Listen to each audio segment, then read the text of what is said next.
నేను చెప్పిన అష్టదిశ పురాణాల గురించి నాకు వివరిస్తారా? సరే, దాన్నే ఉంది బాబు. మీ కథలకే పురాణాలు వచ్చి మీకు చక్కగా వివరిస్తాయి. చూసి నేర్చుకో.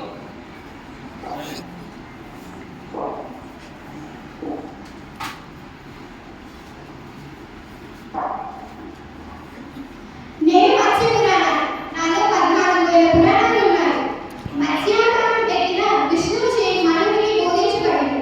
సావిత్రుని చరిత్రలు, ధర్మాచారాలు, ప్రయాగ, యయాతి, వారణాసి వంటి మహత్తులు బోధించబడింది.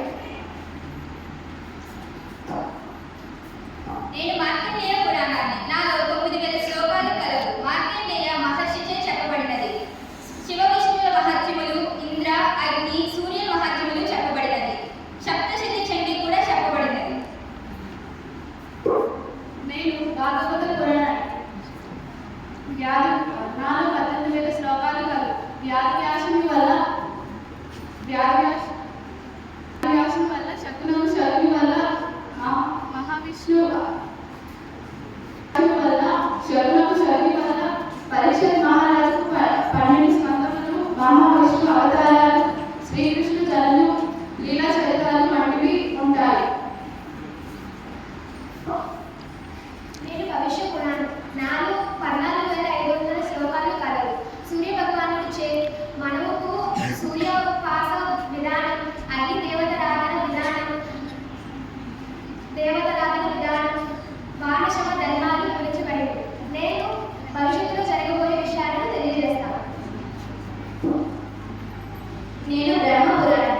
నన్ను ఆది పురాణం లేక సూర్య పురాణం అంటుంది. నాలో 10,000 శ్లోకాలు ఉన్నాయి. బ్రహ్మచే రక్షణకు శ్రీకృష్ణ, మార్కండేయ, కశ్యపుల చరిత్ర వర్ణనలు, వర్ణ ధర్మాలు, స్వర్గ నరకాల గురించి తెలియజేస్తాను. బ్రహ్మాండ పురాణం. నాలో 12,000 శ్లోకాలు కలవు. ఈ పురాణం మారీచుడికి చెప్పబడింది. రమాదేవి, శ్రీకృష్ణుడు, శ్రీలలిత సహస్రనామ స్తోత్రాలు, శివకృష్ణ స్తోత్రాలు, గాంధర్వం, ఖగోళ శాస్త్రం, స్వర్గ నరక వివరణ చెప్పలేదు. నేను బ్రహ్మ వైవర్త పురాణం. నేను ఒక భారీ సంస్కృత గ్రంథం మరియు హిందూ మతం యొక్క ప్రధాన పురాణం. ఈ పురాణం ప్రధానంగా హిందూ దేవతలైన రాధా మరియు విష్ణువు చుట్టూ కేంద్రీకృతమై ఉంటుంది. నేను వరాహ పురాణం. నాలో 24,000 శ్లోకాలు కలవు. వరాహావతారం విష్ణువుచే భూదేవికి చెప్పబడినది. విష్ణుమూర్తి ఉపాసన విధానము ఎక్కువగా కలవు. పుణ్యక్షేత్ర వర్ణలు నా పురాణంలో కలవు.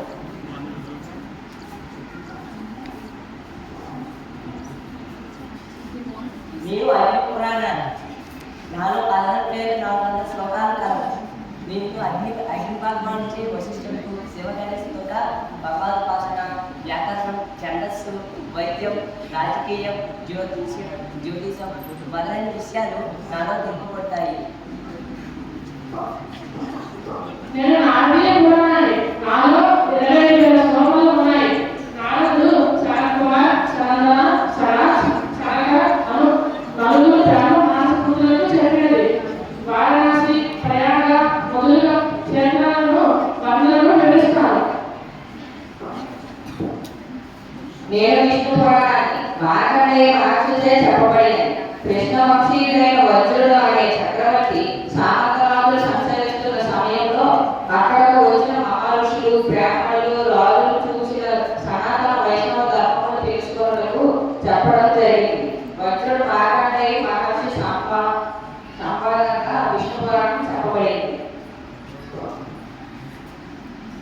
నేను వాయు పురాణం. నాలో 24,000 శ్లోకాలు కలవు. ఇది వాయుదేవునిచే చెప్పబడినది. శివభగవాని మహత్యము, కాలమానము, శౌర్యముల వలన చెప్పబడినది. నేను వామన పురాణం. నాలో 15 శ్లోకాలు ఉంటాయి. పులస్త్య ఋషి నారద మహర్షికి ఉపదేశించారు. శివలింగ ఉపాసన, శివపాదుల కళ్యాణం, కాకి చరిత్రలు, భూగోళపు వర్ణనలు వివరించారు. నేను పద్మ పురాణాన్ని. హిందూ పవిత్ర గ్రంథాలైన అష్టదశ పురాణాల్లో ఒకటి. ఇందులో ఎక్కువగా విష్ణువు గురించి ప్రస్తావన ఉంటుంది. శివుడి గురించి, శక్తి గురించి కూడా కొన్ని అధ్యాయాలు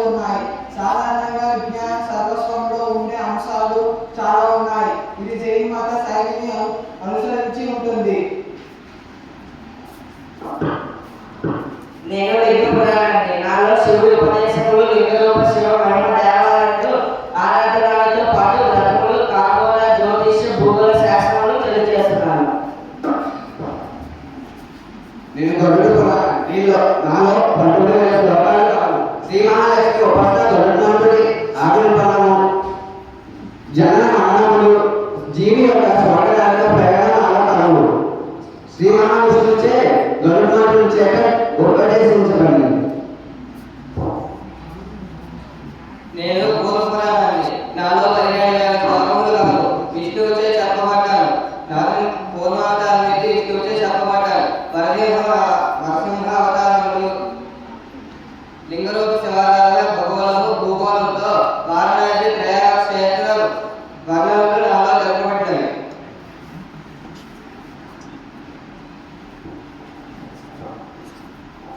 నేను స్కాంద పురాణం, నాలో 81,000 శ్లోకములు కలవు. ఇది కుమారస్వామిచే చెప్పబడింది. వెంకటాచల క్షేత్రము, జగన్నాథ క్షేత్రము, అరుణాచల క్షేత్రము, రామేశ్వర క్షేత్రము మొదలైన నాలో కలవు.